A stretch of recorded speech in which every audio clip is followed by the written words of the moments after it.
I'm Stacy, 28. Standing in the courtroom, I feel a mix of nervousness and determination. The judge's words ring out clearly. The court finds clear evidence of systematic financial exploitation. All claims on MS.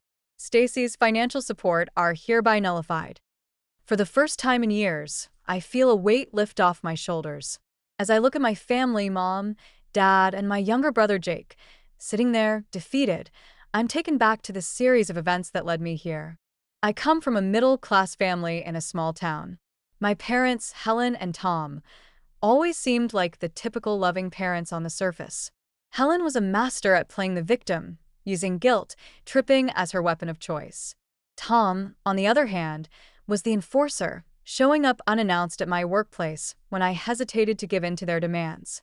Jake, my 24-year-old brother, was the one I'd always protected and loved unconditionally.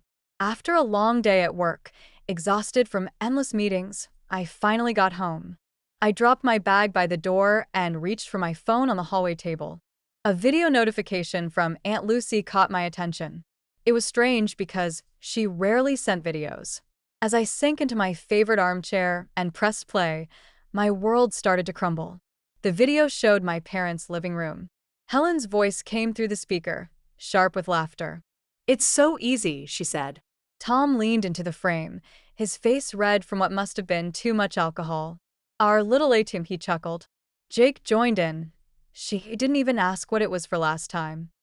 Their laughter filled my apartment, and I felt like I couldn't breathe. Memories flooded back.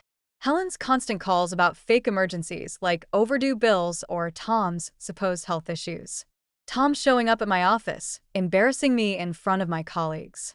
Jake always coming up with one crisis after another, from failed business ventures to car problems.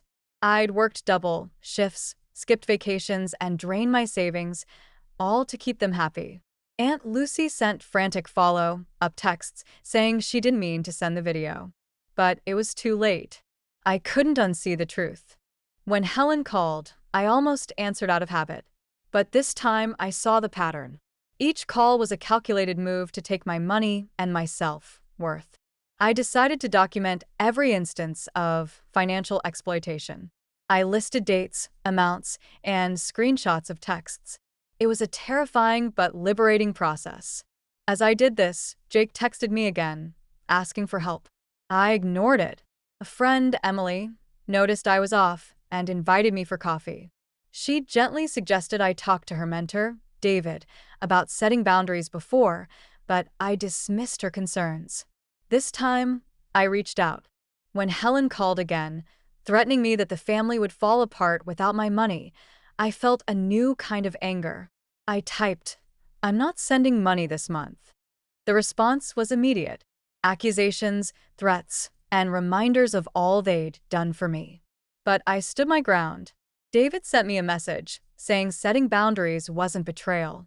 And then I found an email chain between them, detailing their future plans to manipulate me.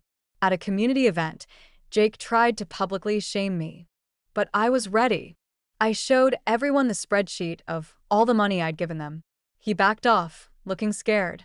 I called a family meeting and presented all the evidence, screenshots, bank statements, and recorded conversations. The family's facade crumbled. Helen and Tom were silent, and Jake looked pale. The story went viral after a press conference. Local and national news picked it up. At a community forum on financial abuse, I faced them again. I told the audience that obligation wasn't love, and exposing abuse wasn't betrayal. The applause was deafening. Finally, in the courtroom, justice was served. As I left, I received an encrypted message saying the final chapter was yet to be written. But I'm ready for whatever comes next. I've learned that real love doesn't demand self-destruction, and I'm finally free from their manipulation. Now I live in a renovated apartment in the city. I've set new goals for my marketing consultancy and even think about writing a book about my experience. I meet Emily at our usual cafe, and I'm confident enough to offer her good advice on her work. I share my story at community centers, helping others who are in similar situations. I've also made new friends, like Alex, a photographer, and Diana, a counselor. They're the kind of people who respect me for who I am, not for what I can give them. I'm no longer the girl who measured her worth in sacrifices. I'm Stacy, and I'm enough exactly as I am. What does freedom mean to you? Share your thoughts in the comments below.